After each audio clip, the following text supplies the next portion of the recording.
Hello everyone, मैं हूं आपका अपना सुबह सर। मैं लाया हूं आपके लिए चैप्टर नंबर 1 का पार्ट 2। तो चलिए शुरू करते हैं। आज का हमारा टॉपिक है ब्रांचेस, सब फील्ड्स ऑफ अकाउंटिंग या टाइप्स ऑफ अकाउंटिंग भी हम कह सकते हैं। तो ये 5 टाइप्स की होती है, जिसमें सबसे पहली है फाइनेंशियल अकाउंटिंग। तो financial accounting, the main purpose of this branch is to record transaction to ascertain profit and loss and present financial position. ऐसी ब्रांच अकाउंट की या ऐसी टाइप अकाउंटिंग की जो नेट प्रॉफिट को कैलकुलेट करती है, एसर्टेन करती है या उन्हें फाइंड आउट करती है, और साथ ही साथ financial position of the business के बारे में जो बताती है, ऐसी अकाउंटिंग जो होती है वो फाइनेंशियल अकाउंटिंग कहलाती है। इसके बाद है cost accounting. The main purpose of this branch is to ascertain the total cost and per unit cost of goods and services in advance. ऐसी अकाउंटिंग जो गुड्स एंड सर्विसेज को प्रोवाइड करने से पहले, मतलब उनका प्रोडक्शन करने से पहले, उनको सेल करने से पहले मार्केट में, उसकी कॉस्ट जो टोटल कॉस्ट होती है या पर यूनिट कॉस्ट होती है उसको कैलकुलेट कर लिया जाता है, ताकि पहले से एडवांस में ये सब कैलकुलेट करके उसके बारे में डिसीजन लिया जा सके कि इस प्रोडक्ट को हम बनाएंगे या नहीं बनाएंगे, और अगर बनाएंगे तो कितनी हमें कॉस्ट की रिक्वायरमेंट होगी। तो ऐसी जो अकाउंटिंग होती है वो कॉस्ट अकाउंटिंग कहलाती है।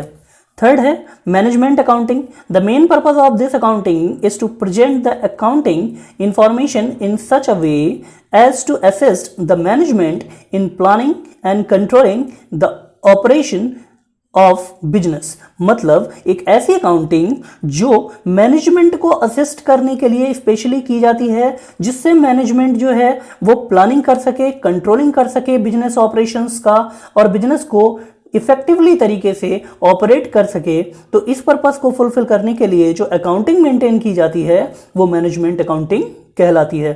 फोर्थ है tax accounting. The main purpose of this branch is to ascertain tax payable for the business. मतलब जो बिजनेस की एक्टिविटी की जाती है, तो बिजनेस में प्रोडक्शन होता है, प्रोसेस होता है, सेल होती है, परचेज होती है। तो जो बिजनेस करते हैं तो उसमें टैक्स भी पे करना पड़ता है। तो हमें कितना टैक्स देना है, कितना टैक्स नहीं देना है, इस बारे में जो फाइंडिंग होती है या जो असर्टेनमेंट होता है ऑफ टैक्स पेएबल, वो टैक्स अकाउंटिंग के अंडर में किया जाता है। Social responsibility accounting, it is the process of identifying, measuring and communicating the contribution of a business to the society. Society के लिए जो बिजनेस कंट्रीब्यूशन करता है उसको आइडेंटिफाई करना, उसको मेजर करना और उसको कम्युनिकेट करने का जो प्रोसेस किया जाता है, ये सोशल रिस्पॉन्सिबिलिटी अकाउंटिंग के अंडर में किया जाता है। इसके बाद आता है यूजर्स ऑफ अकाउंटिंग इंफॉर्मेशन। मतलब यूजर्स कौन कौन से होते हैं अकाउंटिंग इंफॉर्मेशन के? तो यूजर्स से मतलब उन पर्सन से है जो कि बिजनेस के अकाउंटिंग इंफॉर्मेशन को देखते हैं और उसमें उनको किसी न किसी तरीके से डायरेक्टली और इनडायरेक्टली वे में उनका इंटरेस्ट जुड़ा हुआ होता है। इन यूजर्स को स्टेक होल्डर्स भी बोलते हैं। तो इनको 2 पार्ट्स में बांटा जा सकता है, एक तो है इंटरनल, दूसरा है एक्सटर्नल। इंटरनल यूजर्स अकाउंटिंग के वो होते हैं जो कि who have direct interest in business, जिनका डायरेक्टली रिलेशन होता है, डायरेक्टली उन्हें बेनिफिट मिलता है बिजनेस से। इसके एग्जांपल में कहें तो ओनर और मैनेजमेंट को कहा जा सकता है। इसके बाद एक्सटर्नल यूजर्स वो यूजर्स होते हैं जो who have indirect interest in business, जिनका डायरेक्ट वे में तो कोई भी इंटरेस्ट नहीं होता बिजनेस में, लेकिन इनडायरेक्ट वे में वो बिजनेस से किसी तरीके से बेनिफिटेड होते रहते हैं, जैसे employees, investors, competitors, tax authorities, etc. Employees जो हैं वो बिजनेस से इसलिए जुड़े हुए हैं क्योंकि बिजनेस का अगर उन्हें अच्छी पोजीशन नहीं होगी तो उनकी जॉब आगे खतरे में पड़ जाएगी, और ऐसी कंडीशन में उन्हें उनका फ्यूचर का लॉस होगा। इसके अलावा इन्वेस्टर्स की बात करें तो इन्वेस्टर्स वो पर्सन होते हैं जो बिजनेस में पैसा अपना इन्वेस्ट करते हैं। अगर बिजनेस की पोजीशन अच्छी नहीं होगी तो उनके पैसे को डूबने के चांसेस ज़्यादा रहेंगे। इसी के साथ ही कंपटीटर्स इसलिए क्योंकि कंपटीटर्स भी ये जानना चाहते हैं कि जो उनके राइवल बिजनेस हैं वो कैसे परफॉर्म कर रहे हैं। इसके अलावा टैक्स अथॉरिटीज वो अथॉरिटीज हैं जो कि टैक्स इंपोज करने का काम करती हैं। जब तक उन्हें ये नहीं पता होगा कि बिजनेस ने कैसी परफॉर्मेंस दी, उसके अकॉर्डिंग वो टैक्स को इंपोज नहीं कर पाएंगे। तो इस तरीके से जो डायरेक्टली और इनडायरेक्टली बिजनेस से जुड़े हुए हैं, जिनका किसी न किसी तरीके से उनका बेनिफिट एक दूसरे से जुड़ा हुआ है, तो ये कहलाते हैं स्टेक होल्डर्स या users of accounting information. Next topic है distinction between bookkeeping and accounting. तो बुक कीपिंग और अकाउंटिंग हमने यहाँ पे लिखा हुआ है। बुक कीपिंग के बारे में अगर हम कहें, it is a primary stage. Book keeping को प्राइमरी स्टेज कहा जाता है। It is secondary stage. Accounting को सेकेंडरी स्टेज कहा जाता है। बुक कीपिंग में maintain systematic record. Book keeping का जो मेन वर्क होता है वो सिस्टमेटिक रिकॉर्ड को मेंटेन करना होता है, जबकि accounting ascertain the net result. Accounting का जो मेन वर्क होता है वो नेट रिजल्ट जैसे प्रॉफिट एंड लॉस को फाइंड आउट करना या financial position of the business को फाइंड आउट करना होता है। इसके बाद है functions are routine in nature. जो बुक कीपिंग के जो फंक्शंस होते हैं, काम होते हैं, वो रूटीन इन नेचर होते हैं, मतलब डेली होने वाले होते हैं, जबकि अकाउंटिंग के जो फंक्शंस होते हैं वो एनालिटिकल इन नेचर में होते हैं, क्योंकि इनको डेली बेसिस पर परफॉर्म नहीं किया जाता बल्कि एक पर्टिकुलर पीरियड में ही इनको परफॉर्म किया जाता है। इसके बाद है परफॉर्म्ड बाय जूनियर स्टाफ। जो बुक कीपिंग होती है इसके लिए बहुत ज़्यादा नॉलेज की रिक्वायरमेंट नहीं होती, इसीलिए इसे जूनियर स्टाफ कर लेता है, जबकि जो अकाउंटिंग है इसको सीनियर स्टाफ करता है। इसके बाद है limited knowledge is required. Book keeping में बहुत ज़्यादा नॉलेज की रिक्वायरमेंट नहीं होती, केवल नॉर्मल नॉलेज रखने वाला भी पर्सन इसको कर सकता है, जबकि अकाउंटिंग को मेंटेन करने के लिए हायर नॉलेज इज रिक्वायर्ड। बहुत ही ज़्यादा हायर लेवल की नॉलेज चाहिए होती है, जिसको अकाउंट्स के बारे में नॉलेज हो केवल वही अकाउंटिंग का वर्क को मेंटेन कर सकता है। नेक्स्ट है distinction between accounting and accountancy. तो अकाउंटिंग इज अ प्रोसेस, जबकि अकाउंटेंसी बॉडी ऑफ नॉलेज। मतलब अकाउंटेंसी जो है वो नॉलेज प्रोवाइड कराती है जिससे अकाउंटिंग नाम का प्रोसेस को कंप्लीट किया जाता है। इसके बाद है it is narrow in scope. जो अकाउंटिंग होती है वो नैरो स्कोप में होती है, जबकि अकाउंटेंसी वाइड होती है स्कोप में। इसके बाद है डिपेंड्स ऑन बुक कीपिंग। जो अकाउंटिंग है वो बुक कीपिंग के ऊपर डिपेंडेड होती है, क्योंकि बुक कीपिंग की जाती है उसके बाद ही बुक कीपिंग की मदद से अकाउंटिंग का प्रोसेस आगे बढ़ाया जाता है, जबकि depends on book keeping and accounting. जो अकाउंटेंसी है वो डिपेंड करती है बुक कीपिंग और अकाउंटेंसी दोनों पर, क्योंकि जो अकाउंटेंसी के रूल्स हैं उन्हीं के अकॉर्डिंग, प्रिंसिपल्स या सेट ऑफ रूल्स के अकॉर्डिंग ही बुक कीपिंग या अकाउंटिंग का वर्क किया जाता है। इसके बाद है helps to find net result. जो अकाउंटिंग है वो नेट रिजल्ट को फाइंड करने में हेल्प करती है, जैसे नेट प्रॉफिट या financial position of the business, जबकि अकाउंटेंसी जो है वो हेल्प करती है in decision making. Next topic है advantage of accounting. Advantage of accounting की बात करें तो सबसे पहला इसमें आता है helpful in management of business. जो अकाउंटिंग होती है वो हेल्पफुल होती है बिजनेस के मैनेजमेंट के लिए, क्योंकि मैनेजमेंट का जो वर्क होता है प्लानिंग का, डिसीजन मेकिंग का, कंट्रोलिंग का, तो उसमें ये अकाउंटिंग जो होती है बहुत ज़्यादा हेल्प करती है। सेकेंड है provide complete and systematic records. Accounting systematic और कंप्लीट रिकॉर्ड भी प्रोवाइड कराती है जिससे आगे के डिसीजंस लिए जा सकते हैं। थर्ड है इंफॉर्मेशन रिगार्डिंग प्रॉफिट और लॉस। पूरे ईयर में फर्म ने जो भी परफॉर्मेंस की उसके अकॉर्डिंग प्रॉफिट अर्न किया या लॉस किया, इस बारे में इंफॉर्मेशन प्रोवाइड कराने का काम भी करती है। इसके बाद है information regarding financial position. Firm ने जो पोजीशन बना रखी है ईयर में परफॉर्मेंस देने के बाद, जो भी उसकी पोजीशन है, नेट कितने लाइबिलिटी हैं, कितनी एसेट हैं, इन सब बातों के बारे में भी जानकारी प्रोवाइड कराती है। इसके बाद है इनेबल कंपैरेटिव स्टडी। जो लास्ट ईयर की परफॉर्मेंस है और जो करंट ईयर की परफॉर्मेंस है उनके बीच में कंपैरेटिव स्टडी को भी इनेबल कराती है। Helpful in assessment of tax liabilities. जो टैक्स लाइबिलिटीज़ हैं जैसे जीएसटी हो गया या अदर किसी टाइप के टैक्स हैं, उनको असेसमेंट करने में, मतलब उनको डिसाइड करने में अकाउंटिंग हेल्प करती है।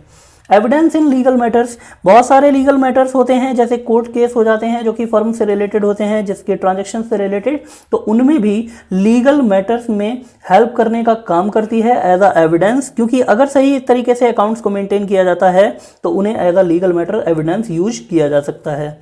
इसके बाद है facilitates sales of business. Facilitate sales of business से मतलब ये है कि अगर बिजनेस एंटरप्राइज को सोल्ड किया जाए तो उस कंडीशन में भी अकाउंटिंग बहुत ज़्यादा हेल्प करती है। इसके बाद है हेल्पफुल इन रेजिंग लोन्स। जब बिजनेस को लोन्स की रिक्वायरमेंट होती है, कहीं से बोरोड फंड की जरूरत पड़ती है, तो अकाउंटिंग उसमें बहुत ज़्यादा बेनिफिट देती है। इसके बाद है helpful in prevention and detection of errors and frauds. जो एरर्स होती हैं जो कि एम्प्लॉयज से हो जाती हैं, अकाउंटेंट से भी कई बार हो जाती हैं, तो इन एरर्स को रोकने में मदद करता है, और साथ ही साथ अगर कोई मिसलीड करता है या फ्रॉड करने की कोशिश करता है तो अकाउंटिंग जो होती है उसको ऐसा करने से रोकती है। तो इस तरीके से इतने सारे एडवांटेजेस हैं जो कि अकाउंटिंग वर्क जो होता है वो हमें प्रोवाइड कराता है। जिस तरीके से अकाउंटिंग के कुछ एडवांटेज हैं उसी तरीके से कुछ अकाउंटिंग की लिमिटेशंस भी हैं, जैसे influence by personal judgements. Influence होती है अकाउंटिंग का वर्क पर्सनल जजमेंट से, क्योंकि कौन सा पर्सन कौन सा रूल कहाँ पर अप्लाई करता है ये उसी पर्सन पर डिपेंड करता है, जो कि पर्सन टू पर्सन डिफर हो सकता है, इसीलिए ये इन्फ्लुएंस हो जाती है बाय पर्सनल जजमेंट्स। इसके बाद है based on accounting concepts and conventions. Accounting के जो कॉन्सेप्ट्स हैं या कन्वेंशंस हैं ये उनके ऊपर बेस्ड होती है, मतलब अकाउंटेंसी में जो जैसा बताया जाता है उसके अकॉर्डिंग वर्क करती है। इसमें बहुत सी चीज़ें ऐसी हैं जो कि रिजिड हो जाती हैं, जिसके अकॉर्डिंग फ्लेक्सिबिलिटी नहीं रहती, और ये भी एक लिमिटेशन बन जाती है। इसके बाद है इनकम्प्लीट इन्फॉर्मेशन। बिजनेस में इंटायर बिजनेस का प्रॉफिट हुआ या लॉस हुआ ये तभी फाइंड आउट किया जा सकता है जब बिजनेस पूरी तरीके से वाइंड अप हो जाए, लेकिन यहाँ पर बिजनेस को वाइंड अप नहीं किया जाता, बल्कि ईयर टू ईयर उनको ब्रेकअप करके प्रॉफिट या लॉस फाइंड आउट किया जाता है, जो कि इनकम्प्लीट इन्फॉर्मेशन प्रोवाइड कराता है। इसके बाद है omission of qualitative information. Omission of qualitative information से मतलब ये है कि सिर्फ और सिर्फ जो अकाउंटिंग का वर्क है उसमें क्वांटिटेटिव इन्फॉर्मेशन को यूज किया जाता है, जबकि क्वालिटेटिव इन्फॉर्मेशन को छोड़ दिया जाता है, जिसकी वजह से ये सही इन्फॉर्मेशन को शो नहीं करता। इसके बाद है बेस्ड ऑन हिस्टोरिकल कॉस्ट। जो भी अकाउंटिंग का प्रोसेस है उसमें अकाउंटिंग में जो भी ट्रांजैक्शंस रिकॉर्ड किए जाते हैं उनको हिस्टोरिकल कॉस्ट के अकॉर्डिंग केवल रिकॉर्ड किया जाता है। जैसे अगर 5 ईयर बिफोर अगर हमने कोई एसेट खरीदी थी 10 लाख की, तो उसको 10 लाख की एसेट को उस समय की वैल्यू के अकॉर्डिंग ही दिखाया जाएगा अकाउंटिंग बुक्स में, करंट वैल्यू के अकॉर्डिंग उसको नहीं दिखाया जाएगा। इसके बाद है अफेक्टेड बाय विंडो ड्रेसिंग। तो विंडो ड्रेसिंग से मतलब ये होता है कि अकाउंटिंग बुक्स को मैनिपुलेट करना, मतलब फेवरेबल कंडीशन दिखाने के लिए अकाउंटिंग बुक्स के साथ छेड़छाड़ कर देना। तो ये अकाउंटिंग बुक्स के साथ में छेड़छाड़ होती रहती है बिजनेस में, क्योंकि मोस्टली बिजनेसमैन जो हैं वो अपनी अकाउंटिंग को फेवरेबल कंडीशन दिखाने के लिए उसको उसमें फ्लक्चुएशन करते रहते हैं।